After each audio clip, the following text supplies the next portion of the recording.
he used his occult power and brought large hail falling on the house. And they say more than 85 people were killed because of this hail. So someone at last told him that the only person who could help you this way would be Marpa. So he went in search of him.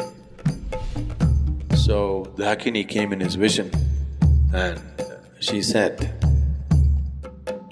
Marpa has given you teaching, but without one fundamental aspect.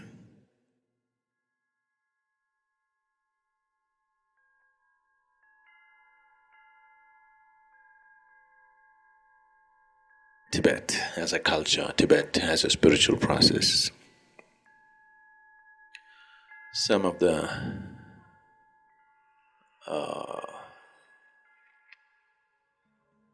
all-time greats in this culture have been a combination of spiritual process and occult.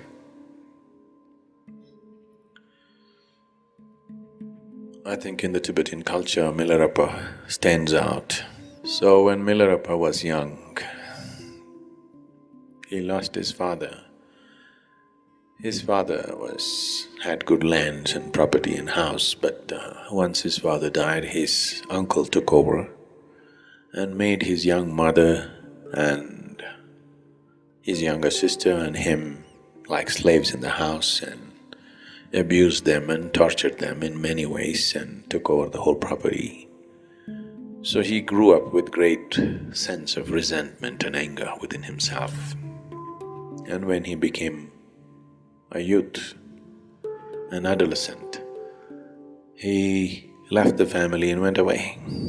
He left his younger sister and mother and went away, and he wanted to take revenge on his uncle and aunt who had showered an unspeakable amount of humiliation and torture upon these people. So he went to learn occult, and he mastered certain occult processes.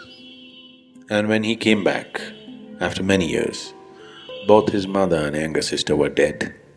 So he became even more angry. And he waited for an opportune moment when the uncle's son's wedding is to happen, and his uncle invited all his friends.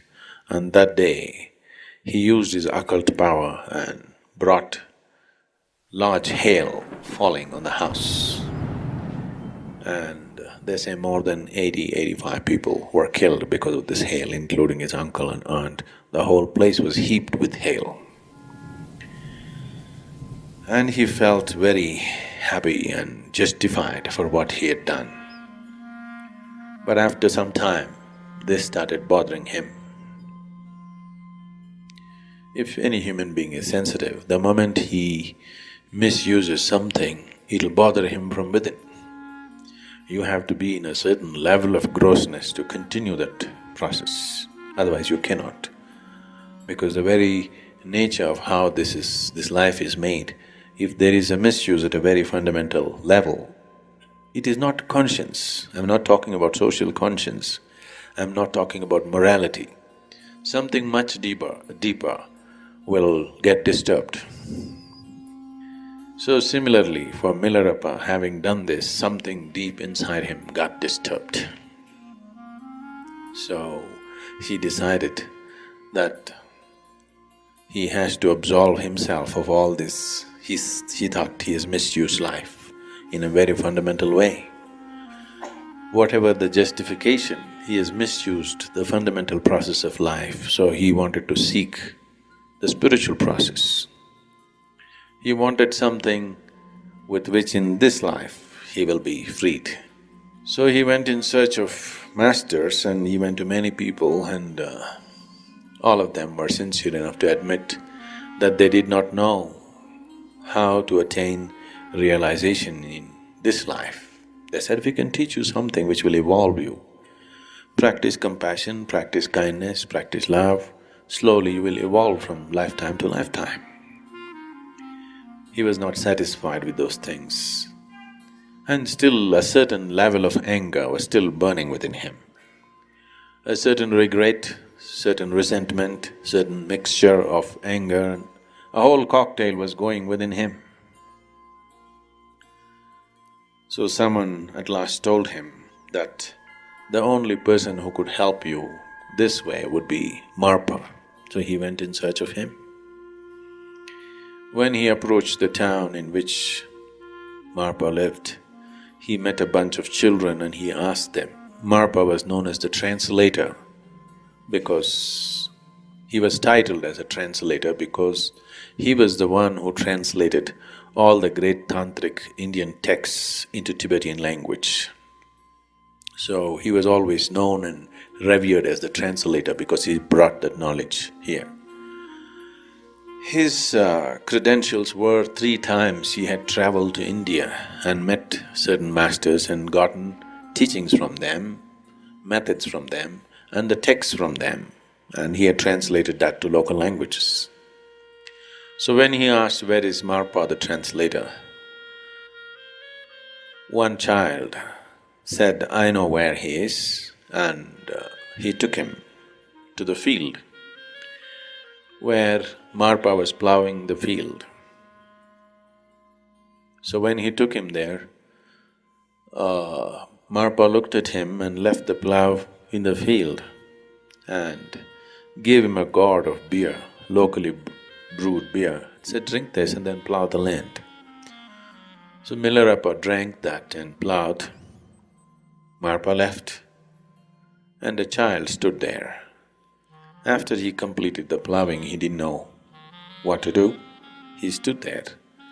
Then the child came and said, "It's time for you to come." The child took him home and then he realized this child was Marpa's own son.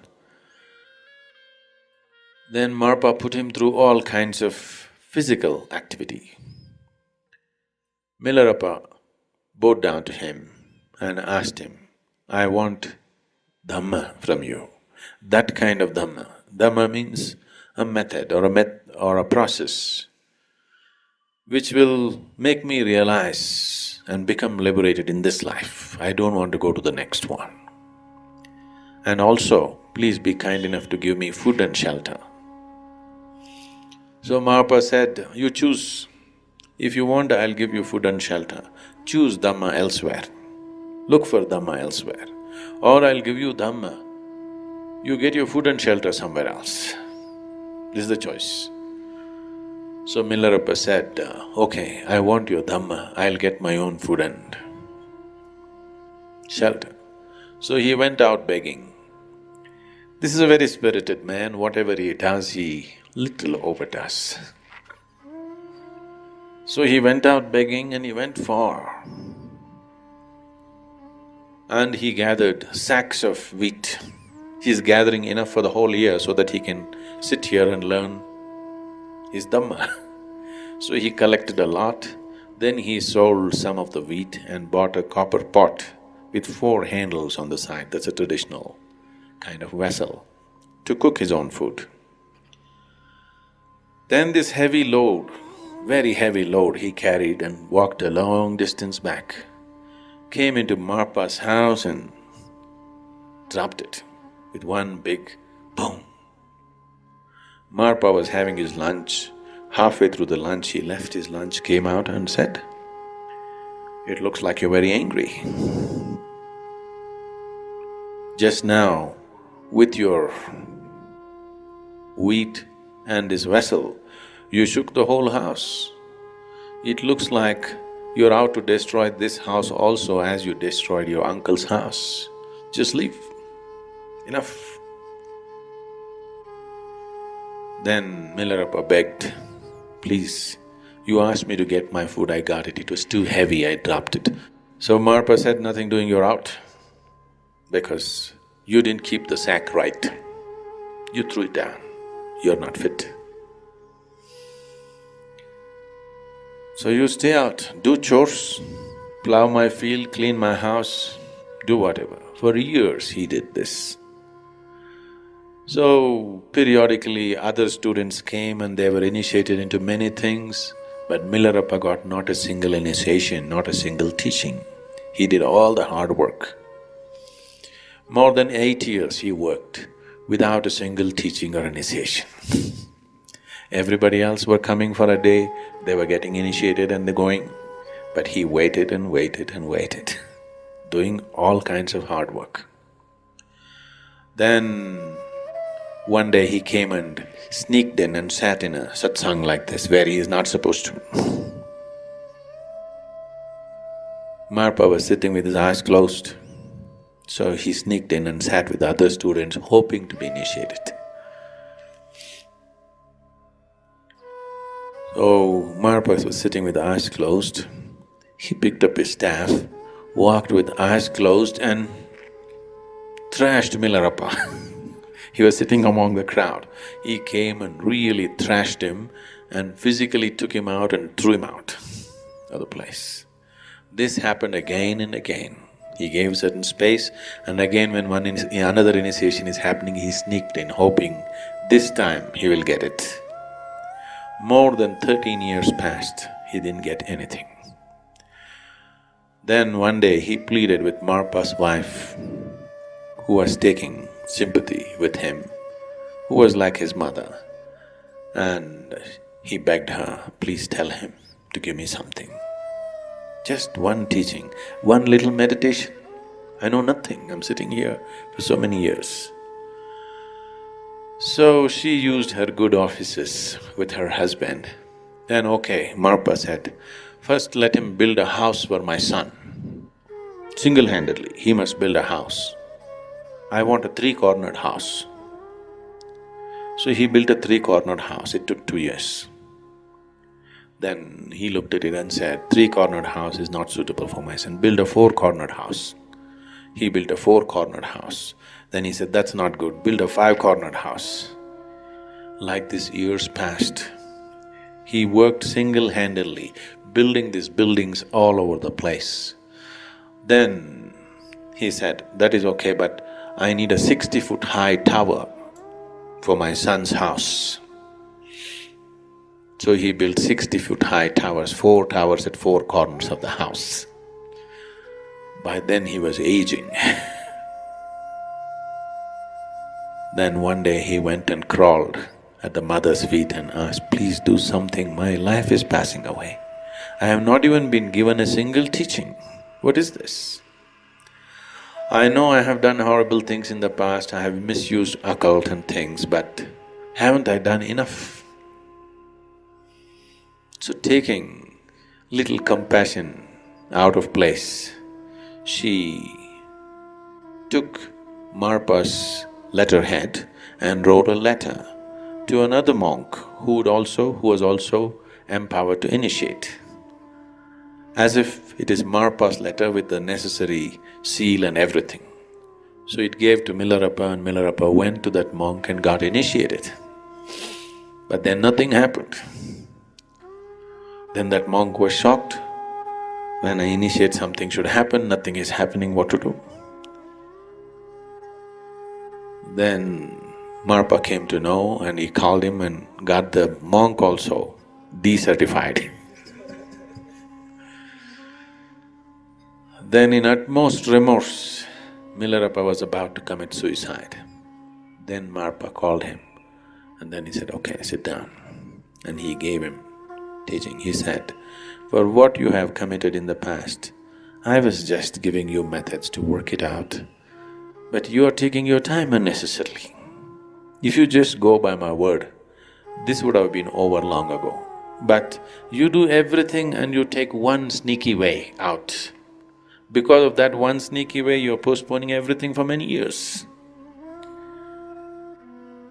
Now your remorse is truly touching the very core of your being. You're willing to die for it. Now you're ready. And he initiated him, and on the very third day, Milarepa had a vision of Dakini. You heard of Dakini? In the Tantric technology of doing things, for every chakra they created one goddess, a female form which has been consecrated and made alive, which can be called forth to do things.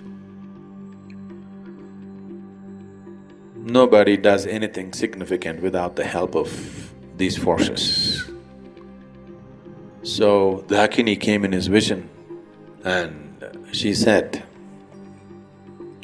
Marpa has given you teaching, but without one fundamental aspect, which he himself does not know.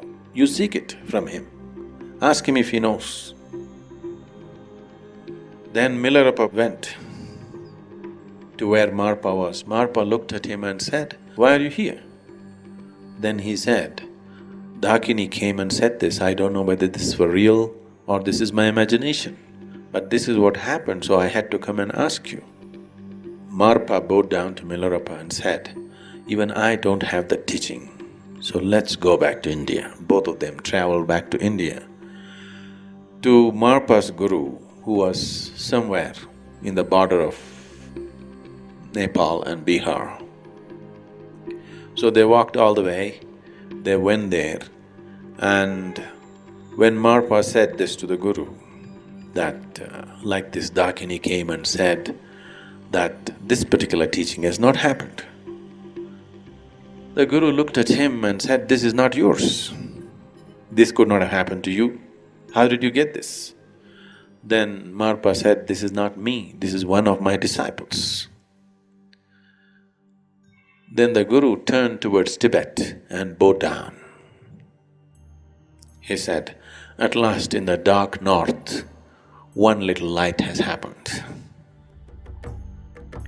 So he called Milarepa and Marpa and gave the whole teaching as to how to attain to one's fullest enlightenment in this life.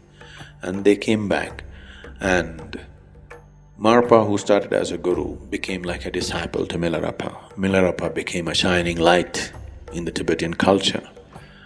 A lot of things that have been done in the last 300–400 years in the Tibetan culture essentially is from the basis that Milarepa set up.